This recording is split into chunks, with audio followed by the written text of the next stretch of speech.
Hello viewers, আসসালামু আলাইকুম। আশা করি সকলে ভালো আছেন। অনেক ভাই জানতে চেয়েছেন কিভাবে স্যামসং Z35 ফোনের ফন্ট চেঞ্জ করতে হয়।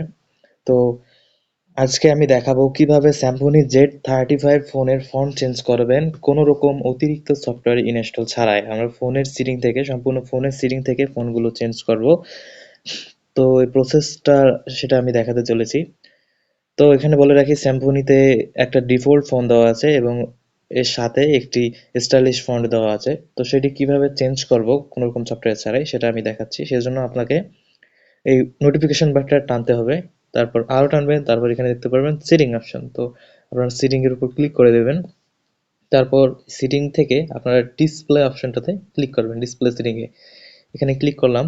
তারপর এখানে একদম নিচে দেখতে পারবেন অ্যাডভান্স অপশনে ক্লিক করবেন এবং অ্যাডভান্স অপশনে ক্লিক করার পর এখানে এখানে দেখেন যে হেডলাইন এবং বডি ফন্ট, এটার উপর ক্লিক করুন এবং এখানে দেখেন যে একটা ডিভাইস ডিফল্ট একটি ফন্ট দেওয়া আছে আর একটা হচ্ছে নেটো শরীফ। তো এটা হচ্ছে আমাদের স্টাইলিশ ফন্ট, যেটা ফোনে ডিফল্ট ভাবে দেওয়া আছে, যার জন্য কোনো সফটওয়্যার ইনস্টল করতে হবে না।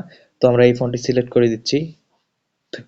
দেখেন আমাদের ফন্টটি চেঞ্জ হয়ে গেছে। এটা হচ্ছে আসলে স্যামসং Z35 এর স্টাইলিশ ফন্ট। তো আপনারা চাইলে এখানে ফন্টের সাইজটা কমা বাড়া করতে পারেন, রাইট? এরকম আরো চাইলে আপনি যদি আরো বড় চান সেটা আরো বড়, অথবা একদম ছোট চাইলে ছোট। যদি দেখেন বড় করে দিয়ে দেখাচ্ছি, রাইট? এই যে এরকম বড় বড় হয়ে যাবে। আমার বেশি বড় ফন্ট আমার পছন্দ না, তো আমি এটা রেখেছি।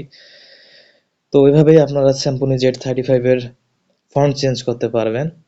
আর এই ভিডিওটি সম্পর্কে আপনার কোনো মতামত থাকলে কমেন্ট করে জানাবেন এবং প্রযুক্তি রিলেটেড কোনো বিষয় যদি আপনার জানার আগ্রহ থাকে সেটি আমাদের কমেন্ট করে জানান।